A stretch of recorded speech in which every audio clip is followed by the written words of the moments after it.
আমরা কি সত্যি স্বাধীনভাবে তথ্য পাচ্ছি নাকি বাছাই করা তথ্য আমাদের সামনে পরিবেশন করা হয়? সময়কাল 2023 সালে মেটা তথা ফেসবুক ট্রান্সপারেন্সি রিপোর্ট অনুসারে বাংলাদেশ সরকার সর্বমোট 500+ কন্টেন্ট ডিলিট করার অনুরোধ করা হয়েছিল, যার মধ্যে রাজনৈতিক সমালোচনামূলক কন্টেন্ট 45%, ধর্মীয় অনুভূতিতে আঘাত 30%, জাতীয় নিরাপত্তা এবং আইন শৃঙ্খলা 15% এবং সামাজিক অস্থিরতা 10%। ইউটিউব রিপোর্ট অনুসারে 2023 সালে 200+ ভিডিও বাংলাদেশের অ্যাক্সেস থেকে ব্লক করা হয়। 2024 সালের মে মাসে টিকটকে 300+ অ্যাকাউন্ট বন্ধ করা হয়েছিল। আমরা কি সত্যি স্বাধীনভাবে চিন্তা করি নাকি আমাদের চিন্তাধারা নিয়ন্ত্রণ করা হয়? আজকের ভিডিওতে আমরা জানতে চেষ্টা করব filter bubble, filter culture, censorship culture কি, কেন করা হয়, কিভাবে এগুলো আমাদের চারপাশের তথ্যকে নিয়ন্ত্রণ করে এবং এর ফলে কিভাবে আমাদের দৃষ্টিভঙ্গি প্রভাবিত হয়। এই বিষয়গুলো বোঝা খুবই জরুরি, কারণ এগুলো আমাদের মতামত গঠনের উপর সরাসরি প্রভাব বিস্তার করে।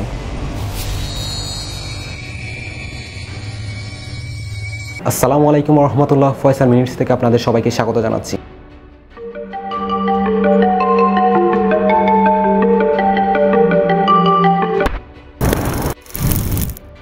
চলুন মূল ভিডিও শুরু করা যাক। ফিল্টার বাবল হচ্ছে এমন একটা অবস্থা যেখানে ইন্টারনেট ব্যবহারকারীরা পূর্বের আগ্রহ, পছন্দ এবং অনলাইন আচরণের উপর ভিত্তি করে কন্টেন্ট দেখতে পান, যেটি মূলত অ্যালগরিদম দ্বারা নিয়ন্ত্রিত হয়। অ্যালগরিদমিক ফিল্টারে ব্যক্তির পূর্বের আগ্রহ অনুযায়ী কন্টেন্ট সাজিয়ে দেওয়া হয়, যার ফলে ইকো চেম্বার তৈরি হতে পারে। ইকো চেম্বারের ফলে একজন ব্যক্তি শুধুমাত্র তার নিজস্ব মতামত, দৃষ্টিভঙ্গির সাথে মিল রেখে এমন তথ্যই দেখতে পায়। ফিল্টার বাবল ধারণাটি ইলাই পেরিসার 2011 সালের একটি বই দি ফিল্টার বাবল থেকে জনপ্রিয় হয়ে উঠেছে, যেখানে মূল কথা হচ্ছে ইন্টারনেট ব্যবহারকারীরা একটি নির্দিষ্ট বলয়ে আটকে যান, যেখানে শুধুমাত্র তাদের পছন্দ এবং আগ্রহ অনুযায়ী কন্টেন্ট সাজিয়ে দেওয়া হয়। ফিল্টার কালচার হচ্ছে একটি সাংস্কৃতিক প্রক্রিয়া যেখানে নির্দিষ্ট অ্যালগরিদম, ব্যক্তির পছন্দ, সামাজিক যোগাযোগ এবং গণমাধ্যমের প্রভাবে কিছু তথ্য হাইলাইট করা হয়, আবার কিছু তথ্য আড়াল বা সেন্সর করা হয়।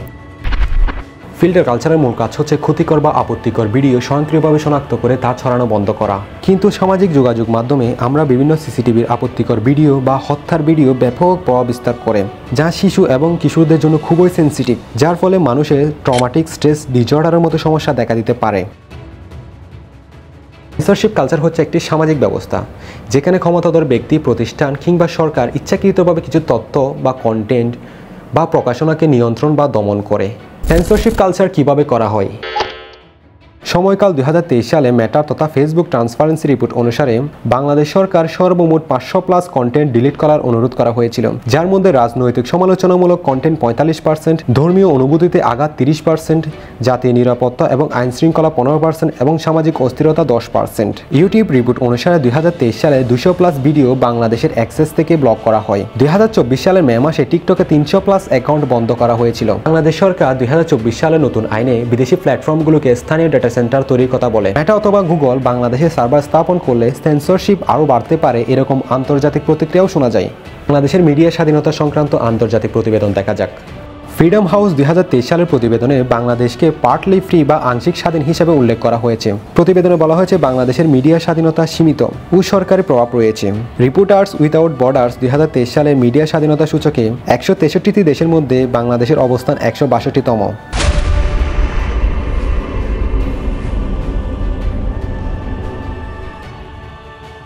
ধর্ষণের ঘটনায় সেন্সরশিপ এবং ভিকটিম ব্লেমিং।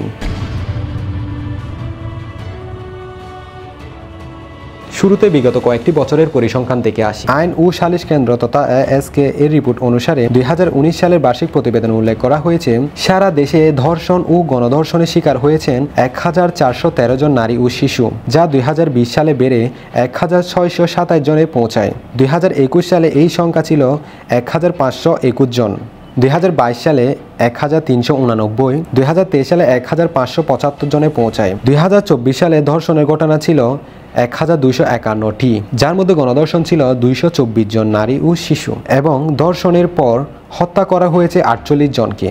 উইকিপিডিয়ার প্রতিবেদনে বলা হয়েছে বিগত 5 বছরে 30,262টি ধর্ষণের মামলা দায়ের করা হয়েছিল। ইউনিসেফ 2021 সালের প্রতিবেদন অনুসারে বাংলাদেশে প্রতি 10টি ধর্ষণের ঘটনার 4টি শিশু ধর্ষণের ঘটনা। ধর্ষণের সর্বোচ্চ শাস্তি মৃত্যুদণ্ড হওয়া সত্ত্বেও 2022 সালের তথ্য অনুসারে প্রায় 10,000 ধর্ষণের মামলা বিচারাধীন রয়েছে। বছরের পর বছর আসে, মামলার সংখ্যাও বাড়ে। 2022 সালের তথ্য অনুসারে মাত্র 3 থেকে 5% ধর্ষণের মামলায় আসামিদের সাজা হয়েছে। গণধর্ষণ মামলার সাজা প্রদান হার 2 থেকে 3%। আমরা যে হারে ধর্ষণের ঘটনা প্রকাশ করি সেই হারে দর্শকের শাস্তির খবর প্রকাশ করতে পারি না। এটাও কি ধর্ষণ বৃদ্ধির পেছনে কারণ হয়ে দাঁড়াতে পারে না? ধর্ষণের ঘটনা নিয়ে সামাজিক যোগাযোগ মাধ্যমে অনেক তথ্য আসে, কিন্তু অ্যালগোরিদম ভিত্তিক ফিল্টার বাবল আমাদের কেবল নির্দিষ্ট কিছু তথ্যই বেশি দেখায়। উদাহরণ হিসেবে বলা যায়, কিছু চাঞ্চল্যকর ধর্ষণের ঘটনা ভাইরাল হয়, কিন্তু অনেক ঘটনায় লোকচক্ষুর আড়ালে থেকে যায়। বাংলাদেশে বিগত বছরগুলোতে ধর্ষণের ঘটনা বৃদ্ধি এবং মিডিয়া কভারেজের মধ্যে সম্পর্ক কী? রাষ্ট্র বা ক্ষমতাধর গোষ্ঠী প্রায়শই ধর্ষণের খবর কম প্রকাশ করতে চাপ প্রয়োগ করে। উদাহরণ হিসেবে বলা যায়, 2020 সালে সিলেটের এমসি কলেজ ধর্ষণের ঘটনার প্রথম দিকে মিডিয়া কভারেজের অস্পষ্টতা। মিডিয়ায় ধর্ষণের খবর প্রকাশিত হলেও প্রায় ভিকটিমের পরিচয় বা পোশাক নিয়ে আলোচনা করে অপরাধকে ন্যায্যতা দেওয়ার চেষ্টা করা হয়। মিডিয়া ও জনগণের চাপ না থাকলে ধর্ষণ বিরোধী আইন সঠিকভাবে বাস্তবায়িত হয় না। ট্রেন্ড তৈরি করে যৌন হয়রানির মতো ঘটনাকে হালকাভাবে দেখানো হয়। এইবার আসি বিশ্ব মিডিয়ার সেন্সরশিপে। হেট স্পিচ, ভায়োলেন্স বা কমিউনিটি গাইডলাইন ভঙ্গের অজুহাতে 2021 সালে গাজায় যুদ্ধের সময় 300+ ফিলিস্তিনি চ্যানেলের ভিডিও ডিলিট করা হয়েছিল। ফিলিস্তিনির পক্ষের পোস্ট বা অ্যাকাউন্টকে লো রিচে রাখা হয়। ইসরায়েল ও তার মিত্র দেশগুলো, বিশেষ করে মার্কিন যুক্তরাষ্ট্র, ইউরোপ, সরাসরি টেক কোম্পানিগুলোকে ফিলিস্তিনি কন্টেন্ট টেরিজম সাপোর্টিং বলে চাপ সৃষ্টি করে।